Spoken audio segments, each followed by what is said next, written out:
A ver, cuando uno piensa en un tratante de personas, ¿qué imagen se nos viene a la mente? Casi siempre es la de una película, ¿no? Un tipo violento, un criminal que se mueve en las sombras. Pero, ¿y si esa imagen no es del todo cierta? La realidad es mucho, pero mucho más inquietante, justamente porque a menudo se esconde a plena vista. Para poder entender bien este fenómeno tan complejo, en esta ocasión vamos a basarnos en el trabajo y los estudios del doctor Víctor Gutiérrez Olivares, del Colegio Federal de Peritos. Su análisis es clave porque nos ayuda a ver más allá de los mitos y los estereotipos. Entonces, la gran pregunta aquí es, ¿estamos buscando al monstruo equivocado?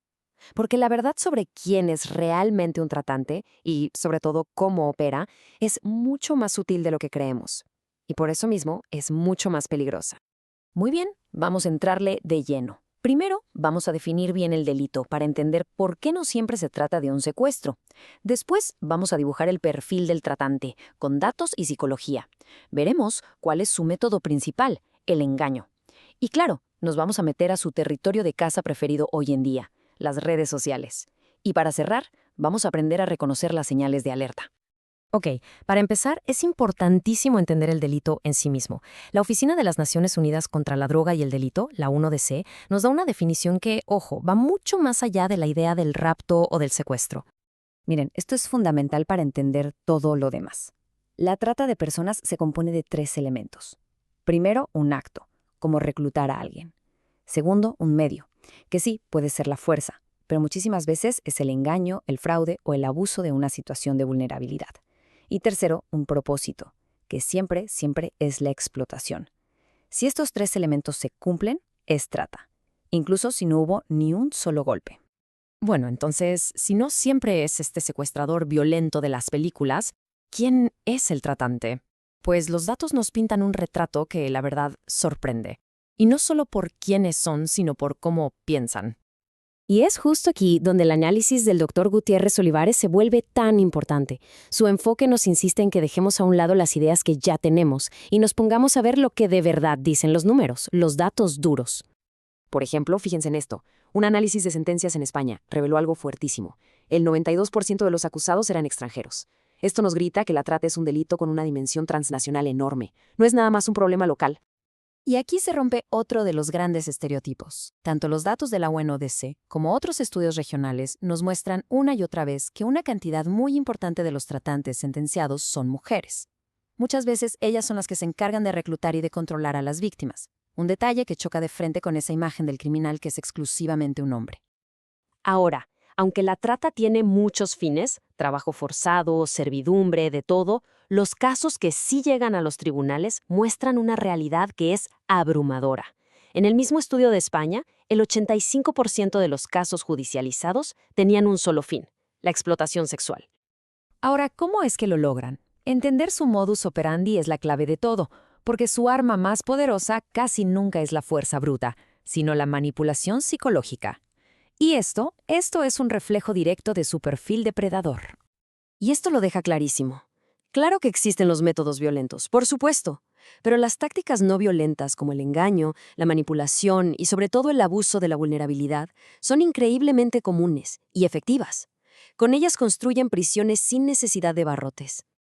Y aquí está el meollo del asunto. Este concepto de abuso de vulnerabilidad no se trata de que la víctima sea débil, para nada. Se trata de una situación. Puede ser una necesidad económica brutal, tener un estatus migratorio irregular o una soledad profunda. El tratante no crea esta vulnerabilidad, pero su perfil psicológico lo hace un experto en detectarla y en explotarla con una frialdad absoluta, hasta que la víctima siente que de verdad no tiene otra opción. ¿Y dónde encuentran esa vulnerabilidad más fácil que nunca? Pues en el lugar donde todo el mundo la expone sin darse cuenta, las redes sociales. Para ellos se han convertido en el principal terreno de caza. Las investigaciones nos dicen que hay dos ganchos principales.